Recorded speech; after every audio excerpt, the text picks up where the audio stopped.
ನೋಡಿ ನನ್ನನ್ನು ಗೆಲ್ಲಲಾರೆ. ಈಗ ಆ ಶಕ್ತಿ ನಿನ್ನಲ್ಲಿಲ್ಲ. ಪರಮ ಪತಿವ್ರತೆಯನ್ನು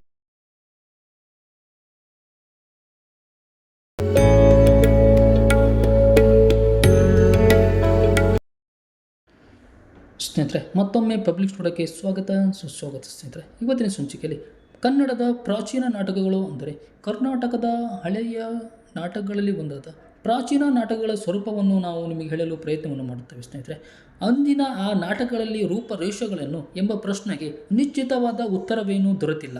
ಗೋವಿಂದ ವೈದ್ಯರು ಹೇಳಿದಂತೆ ಅಥವಾ ರತ್ನಾಕರ್ಣವರ್ಣಿ ಬಣ್ಣಿಸಿದ ನಾಟಕದ ವರ್ಣನೆಯನ್ನು ಗಮನಿಸಿದರೆ ಅದು ನಾಟ್ಯ ಅಥವಾ ಭಾವ ಪ್ರಧಾನವಾದ ನೃತ್ಯದ ವರ್ಣನೆಯನ್ನು ಎನಿಸುತ್ತದೆ. ರತ್ನಾಕರ ಚಿತ್ರಿಸಿದ ತಾಳ ಹಿಡಿದ ಸೂತ್ರಧಾರವನ್ನು ಬಳಸುವ ಬಸವ ಪುರಾಣದ ನಾಟಕ ಪಂಡಿತನಂತೆ ಇಂದಿನ ಯಕ್ಷಗಾನದ ಭಾಗ ಎಂಬುದು ಹೋಲುತ್ತದೆ.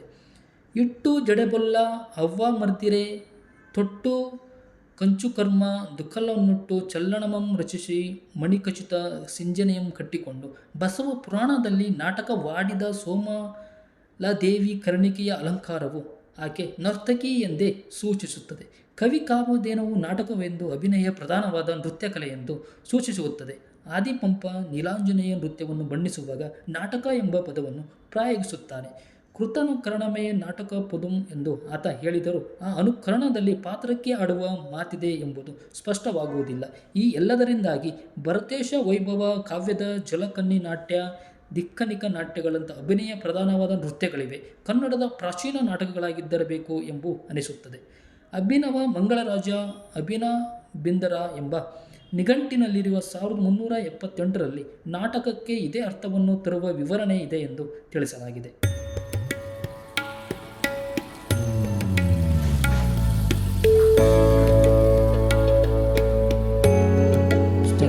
ನೃತ್ಯಗಳು ಅಷ್ಟಾಂಗ ದೃಷ್ಟಿಗತಿ ಪದ್ಯೊಳಗಾಡಿ ನಾಟಕ ಮೆನ್ನಕ್ಕೋ ಈ ಎಲ್ಲ ಮಾತುಗಳನ್ನು ವಿವೇಚಿಸಿಯಿಂದ ಕೆ.ಜಿ. ಕುಂದಣಗಾರರು ಬರೆದಂತೆ ಕನ್ನಡ ನಾಡಿನ ಪ್ರಾಚೀನ ನಾಟಕ ಇಂದಿನ ಕಥಕಳಿಯಂತೆ ಭಾವ ಮತ್ತು ಗೀತಾ ಪ್ರಧಾನವಾದ ಆಡುಮಾತಿಲ್ಲದ ಒಂದು ನೃತ್ಯ ಪ್ರಕಾರವಾಗಿರಬೇಕು ಎನಿಸುತ್ತದೆ. ಅಂದಿನ ರಂಗಭೂಮಿಗೆ ಆಶ್ರಯವಿತ್ತ ರಾಜಸ್ಥಾನಗಳಲ್ಲಿ ಸಂಕೇತ ಪ್ರಧಾನವಾದ ಇಂಥ ಪ್ರಯೋಗಗಳನ್ನು ಹೆಚ್ಚು ಪ್ರಿಯವಾಗಿ ಆಡಮಾತಿನ ನಾಟಕಗಳನ್ನು ಕಡಿಮೆ ಇರಬೇಕು. ಇದರ ಜೊತೆಗೆ ಕನ್ನಡ ರಾಯರ್ ಆಸ್ಥಾನಗಳಲ್ಲಿ ಆಡುಮಾತಿನ ನಾಟಕಗಳನ್ನು ಆಡುತ್ತಿದ್ದರು ಎನ್ನುವುದಕ್ಕೆ ಕೆಲವೊಂದು ಆಧಾರಗಳಿವೆ ಎಂದು ತಿಳಿಸಬಹುದು.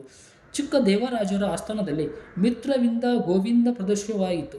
ಸಂಸ್ಕೃತದಲ್ಲಿ ಆಡುಮಾತಿನ ನಾಟಕಗಳು ಇನ್ನು ಹಿಂದಿನ ಕಾಲದಿಂದಲೂ ಆಸ್ಥಾನಗಳಲ್ಲಿ ಪ್ರದರ್ಶಿತವಾಗಿದೆ. ವಿಜಯನಗರದ ಅರಸ ಕೃಷ್ಣದೇವರಾಯರು ಸಂಸ್ಕೃತದಲ್ಲಿ ರಚಿಸಿದ ಜಾಂಬವಂತಿ ಕಲ್ಯಾಣಂ ಎಂಬ ನಾಟಕವನ್ನು ಚೈತ್ರೋದಯ ನಡೆದ ಮಹಾಪ್ರಜೆಗಳ ಸಮ್ಮುಖದಲ್ಲಿ ಪ್ರದರ್ಶಿಸಲಾಗಿತ್ತು.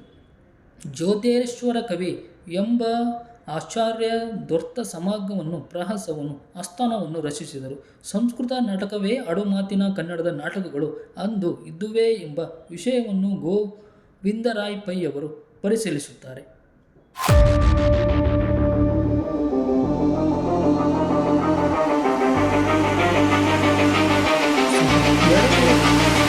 ವರ್ಮನ ಕಾವ್ಯಲೋಕವನ್ನು ಕಾಳಿದಾಸನು ಎಂದು ತಿಳಿಸಲಾಗಿದೆ. ವಿಕ್ರಮಾರ್ಜುನ ಒಂದು ಪಂದ್ಯದ ಪ್ರಕಾರ ಹಾಗೂ ಶ್ರೀ ಹರ್ಷನ ನಾಗನಂದನ ಮತ್ತು ಭವಭೂತಿಯ ಮಾಲತೀಮವಾದ ಕೆಲವು ಪಂದ್ಯಗಳಲ್ಲಿ ಕನ್ನಡ ರೂಪಗಳಿವೆ. ಛಂದಾನುಸಾರ ಶಾಸನದ ಕೃತ್ಯ ಜಯಕೀರ್ತಿ ಹೇಳಿದ ಪ್ರತಿ ಪ್ರಕಾರ ಕರ್ನಾಟಕ ಮಾಲತೆ ಎಂಬ ಪ್ರಭುತ್ಯ ಕಾವ್ಯ ಎಂಬ ಮಾತಿನಿಂದ ಭವಭೂತಿಯ ಆ ನಾಟಕ ಕನ್ನಡಕ್ಕೆ ಅನುವಾದವಾಗಿತ್ತು ಎಂದು ಸಂಶೋಧಕರು ಭಾವಿಸಿದ್ದಾರೆ. ಹೀಗೆ 10ನೇ ಶತಮಾನದಿಂದ ಬಳಕೆಗೆ ಬಂದ ನಾಟಕದ ರಾಜಸ್ಥಾನದಲ್ಲಿ ತುಂಬ ಎನಿಸಿದ ನೃತ್ಯ ಪ್ರಕಾರಗಳಲ್ಲಿ ಸಂಸ್ಕೃತ ನಾಟಕಗಳಲ್ಲಿ ಕನ್ನಡ ರೂಪಗಳನ್ನು ಒಳಗೊಂಡಿವೆ. ದೇಶಿ ಪರಂಪರೆ ಹಿಂದೆ ಹೇಳಿದ್ದು ರಾಜಾಶ್ರಯದಲ್ಲಿದ್ದ ರಂಗಭೂಮಿಯ ನಾಟಕಗಳ ಮಾತು. ಆದರೆ ಜನಪದ ರಂಗಭೂಮಿ ಅದಕ್ಕಿಂತ ಹಳೆಯದು. ಮೆಟ್ಟಲಾಗಿ ಕಾಲಮಾನದಲ್ಲಿ ಹಿಂದೆ ಹೋಗಿ ಪರೀಕ್ಷಿಸಿದರೆ ಕನ್ನಡ ನಾಡಿನ ಜನಪದ ರಂಗಭೂಮಿ 1000 ವರ್ಷಕ್ಕಿಂತ ಹಿಂದಿನದು ಎಂದು ತಿಳಿಯುತ್ತದೆ. ದಶಾವತಾರ ಮಾತಿನ ಎತ್ತಿಕೊಳ್ಳಲು 1812ರಲ್ಲಿ ಧರ್ಮಸ್ಥಳದ ಯಕ್ಷಗಾನ ಮೇಳವೊಂದು ಮೈಸೂರಿನ ಮಮ್ಮಡಿ ಕೃಷ್ಣರಾಜ ಆಸ್ಥಾನದಲ್ಲಿ ರಾಜಾಶ್ರಯ ಪಡೆಯಿತು. ಅದಕ್ಕಿಂತ ಹಿಂದೆ 17ನೇ ಶತಮಾನದ ಉತ್ತರಾರ್ಧದಲ್ಲಿ ಬಿದನೂರಿನ ವೀರಭದ್ರನಾಯಕನ ದಶಾವತಾರ ನಾಟಕವೊಂದರಲ್ಲಿ ಬಿಜಾಪುರದ ಬಾದಶಾಹನ ಸಮ್ಮುಖದಲ್ಲಿ ಆಡ ತೋರಿಸಿದರು. ರಂಜನೆಗೊಂಡು ಆತನಿಂದ ತನ್ನ ಶತ್ರುಗಳನ್ನು ಓಡಿಸಲು ಸಹಾಯ ಪಡೆದನಂತೆ 1148ರಲ್ಲಿ ಗೋವಿಂದ ವೈದ್ಯ ಕವಿ ರಚಿಸಿದ ಕಂಠೀರವ ಸರಸರಾಜ ವಿಜಯದಲ್ಲಿ ದಶಾವತಾರ ಮಾತಿದೆ. ಯಕ್ಷಗಾನ ಒಂದು ವಿಶಿಷ್ಟ ಸಂಗೀತ ಪದ್ಧತಿ ಎಂಬುದಾಗಿ ಗೋವಿಂದ ದೀಕ್ಷಿತ 1628ರಲ್ಲಿ ರಚಿಸಿದ ಸಂಗೀತ ಸುಧೆಯಲ್ಲಿ ಉಲ್ಲೇಖಿತವಾಗಿದೆ. 1577ರಲ್ಲಿ ರಚಿತವಾದ ಭರತವೇಷ ವೈಭವದಲ್ಲಿ ಬರುವ ಇಖಂಡಿಗರ್ ಯಕ್ಷಗಾನಗಳಲ್ಲಿ ಸಂಶೋಧಕರ ಅಭಿಪ್ರಾಯದ ಪ್ರಕಾರ ಕವಿ ಕುಮಾರವ್ಯಾಸ ನಾಡಾಡಿಗಳ್ ನಾಟಕದ ಮಾತುಗಳು ಹೇಳಿದ್ದಾರೆ ಎಂದು ಹೇಳಿಸಲಾಗಿದೆ.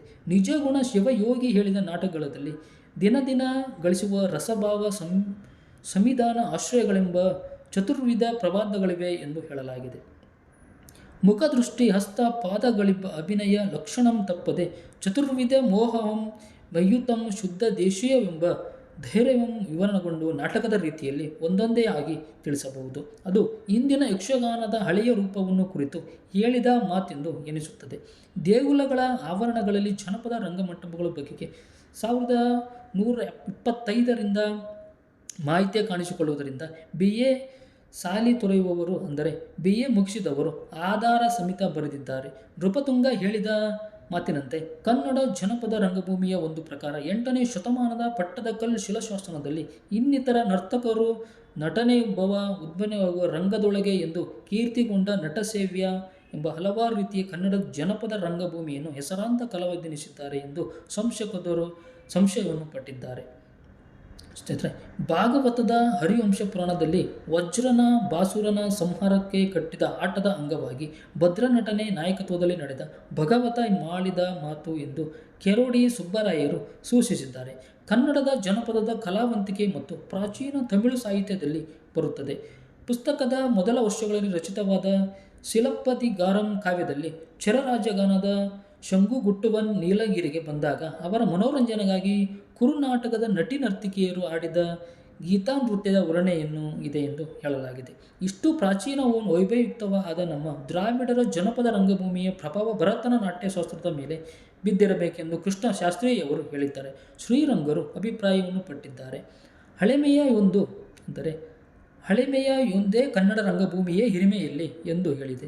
ಕಳೆದ 100ರಿಂದ 150 ವರ್ಷಗಳ ಹಿಂದೆ ಕಾಲಾವಧಿಯಲ್ಲಿ ಅದರ ಇತಿಹಾಸವನ್ನು ವಿವೇಚಿಸಿದಾಗ ತಿಳಿದು ಬರುತ್ತದೆ. ಕನ್ನಡ ರಂಗಭೂಮಿ 3 ಮುಖ ತಳೆದು ಜನಪದ ರಂಗಭೂಮಿಯಲ್ಲಿ ವೃತ್ತಿನಿರತ, ರಂಗಭೂಮಿಯಲ್ಲಿ ವಿಲಾಸ, ರಂಗಭೂಮಿಯಲ್ಲಿ ತನ್ನ ವೈಶಿಷ್ಟ್ಯವನ್ನು ಕಾಯ್ದುಕೊಂಡು ಬಂದಿದೆ ಎಂದು ಹೇಳಿದರೆ ತಪ್ಪಾಗಲಾರದು. ಸ್ನೇಹಿತರೆ, ಇವತ್ತಿನ ಸಂಚಿಕೆಯಲ್ಲಿ ಕೆಲವೊಂದು ವಿಷಯಗಳನ್ನು ಹೇಳಲು ನಿಮಗೆ ಪ್ರಯತ್ನಿಸಿದ್ದೇವೆ. ಧನ್ಯವಾದಗಳು ಸ್ನೇಹಿತರೆ.